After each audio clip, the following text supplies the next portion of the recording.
In the 6th century BC, on the Greek island of Samos, the famed mathematician Pythagoras led a school of thought that married philosophy, mathematics, music, and of course geometry.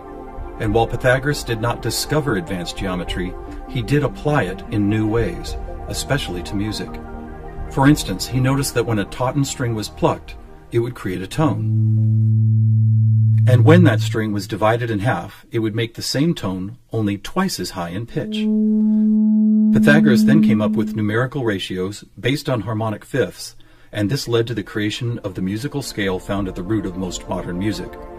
It is important to note that according to Pythagoras, all musical notes were found by using mathematics, and as such were given number values according to their placement in a kind of master grid. For instance, by using fifths beginning from note number 1, he was eventually guided to note 27. And to find the same note twice as high in pitch, he simply kept doubling it to 54, 108, 216, 432, and so on up the scale. If you've ever heard of Pythagorean tuning, you know that the number 432 is quite important. To Pythagoras himself, it probably wouldn't have stood out more than any other in his numerical grid. But in our quest to find a universal language based on mathematics and frequency, this particular note represents a significant piece of coincidental evidence. You see, many ancient musical instruments, from Tibetan bowls to Native American flutes, happen to produce the same tone, a tone that vibrates at 432 cycles per second. That's compelling, but even more intriguing is the fact that Pythagoras was not calculating vibration cycles to find tone 432. It just happens to be the same number. What's more, for decades, most modern musical instruments were also tuned to this same fourth octave A, with a value of 432 cycles. How could this be? Who chose this particular note as the keystone for instrument tuning, and more importantly, why? Here is where a deeper mystery begins to emerge, and to explore it we will need to go back to Pythagoras' other passion, geometry. It is not an exaggeration to say that to Pythagoras and his disciples, geometry and math held a key to the nature of all life everywhere, and maybe it does. Let's look at the first 4 geometric shapes, the circle, triangle, square, and pentagon.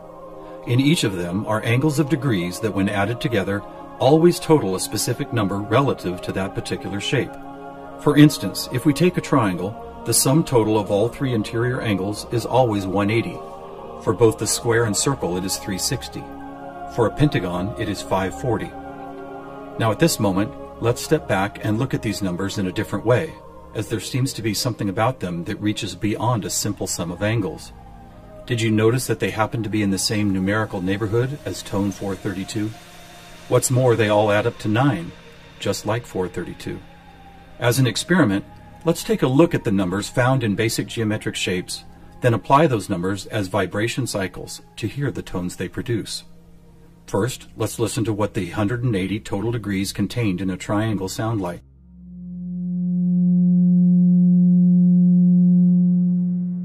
And here's a squares and circles 360 in cycles per second. A perfect octave up from the triangle. What about the pentagon at 540? That sounds like a harmonic fifth of the other two. That's interesting. What are these tones? They are F sharp and its perfect harmonic fifth of C sharp. Let's keep going. What does a hexagon 720 sound like? Another F sharp. Here's a 7-sided septagon, which totals 900. This is an A sharp, which happens to be the note required to complete an F sharp major chord in perfect 3-part harmony.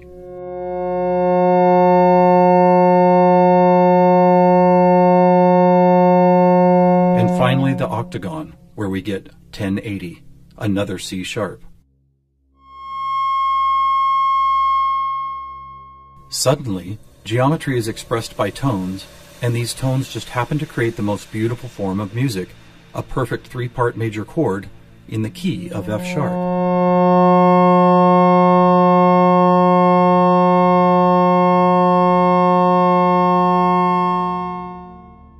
Is this something we've been missing for years? Is it important? To the famous philosopher and mathematician Plato, the answer would have been a resounding yes, for it is Plato who advanced the study of two-dimensional geometry into three-dimensional geometry, and who began to recognize that nature, whether expressed as a tone, the petal design of a flower, or the spiraling design of a seashell, seemed to follow a 3D mathematical pattern. In fact, it became an obsession of Plato to try and find the simplest three-dimensional geometric shapes, and his quest ultimately revealed what we now call the Platonic solids. In essence, these forms represent the most elemental construction blocks found both in human-made and natural forms.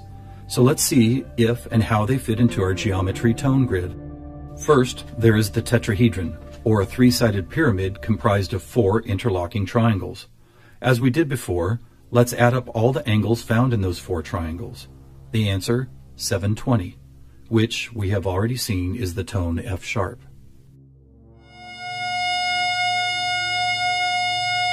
Next, we have the cube, whose 6 360-degree squares totals 2160.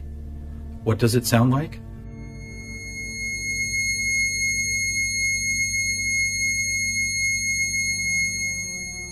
(2160) is a high C sharp, and as you will see later, a very interesting number for other reasons as well. Next up is the octahedron. Constructed of 8 triangles, this shape totals 1440, which is another perfect F sharp higher up the scale.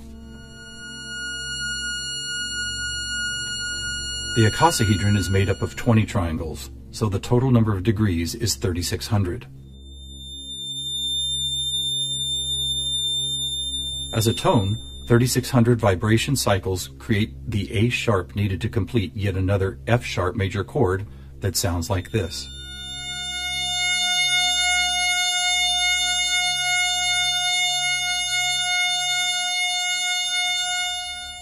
At this point, we have seen how 2- and 3-dimensional geometry can be expressed by the notes found in an F sharp major chord.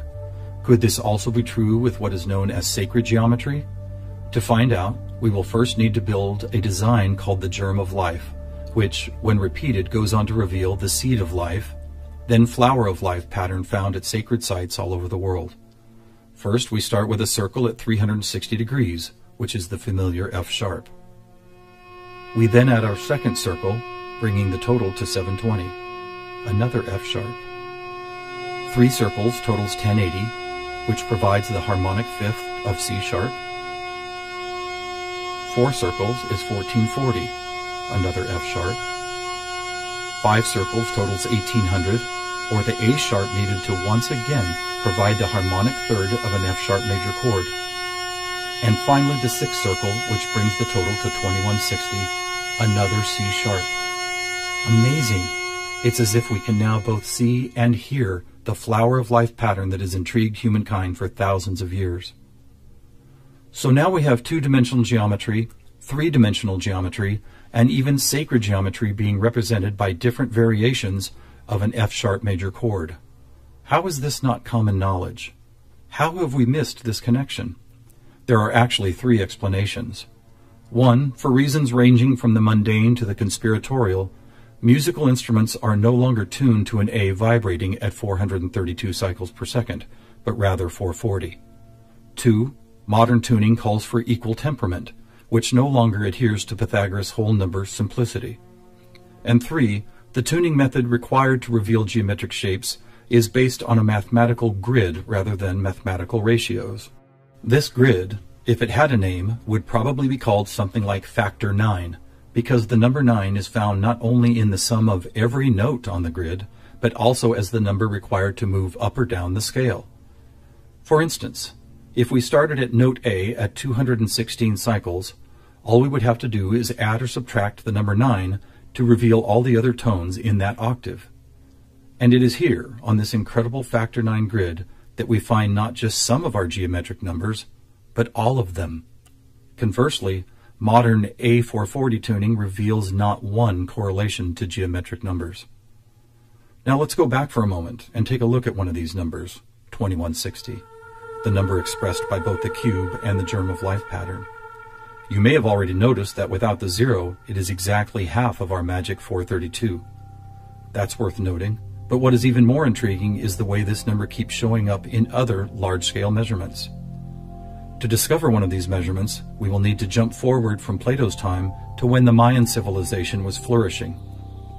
Roughly 1,500 years ago, Mayan stargazers were the most accomplished astronomers the world had ever known. Their concept of cyclical time led to many incredible discoveries: the accurate length of a year, the exact dates of seasonal changes, even the moments when solar and lunar eclipses would occur. But their most amazing discovery was of something known as the precession of the equinox, which makes note of a very slow wobble of Earth's axis. Somehow aware of the fact that this wobble takes 25,920 years to complete, the Mayans called this cycle one great year, with each of its 12 great months requiring 2160 Earth years to complete. And what about this? Did you know that the diameter of our moon, when measured in miles, also happens to total, you guessed it, 2160? Lastly, watch what happens when we apply simple division to this highly synchronous number. 2160 divided by 2 is 1080, the angle sum of the octagon. By 3, 720, the total of the hexagon. By 4, 540, the pentagon. And by 5, are you ready? It's the ketone of 432. And by 6, 360, the number of both the square and circle. All F sharps and C sharps, with our 432A thrown into the mix, as if it were some kind of clue to solving a cosmic riddle. Maybe we should look at this number even more closely. As we've stated, our closest celestial neighbor, the moon, is 2160 miles across, and 216 is exactly half of 432. What about the other large object in our sky? Were you aware that our sun is 864,000 miles across? Incredibly, where the moon's base number sequence is half of 432, the sun's number sequence is exactly twice 432. And do you know how many seconds there are in a day? 86,400, or 43,200 for the 12 hours of day, and 43,200 for the 12 hours of night. Or try this. Take the 360 degrees found in the circular shape of our sun and moon, and then multiply it by the 12 hours of either day or night. The answer, 4320. Or how about this? What is the only whole number that, when squared, comes to within 0.01% accuracy to measuring the speed of light? 432. What is going on here? We have all these different things: Earth cycles, time and celestial measurements, geometry, sonic frequency, yet they are all represented by the same numbers over and over again. To answer that, we must search for the factor common to all of them, and that common factor is the 5,000-year-old Sumerian 1260 counting system. It is what gave us the inches to a foot, the seconds to a minute, and the 360 degrees in geometry. It's almost as if the sky god visitors, who the Sumerians called the Anunnaki, provided humanity with a counting system that would lead to the discovery of these synchronicities. Could it be that the number 432 really is some kind of cosmic key that unlocks a language of higher understanding?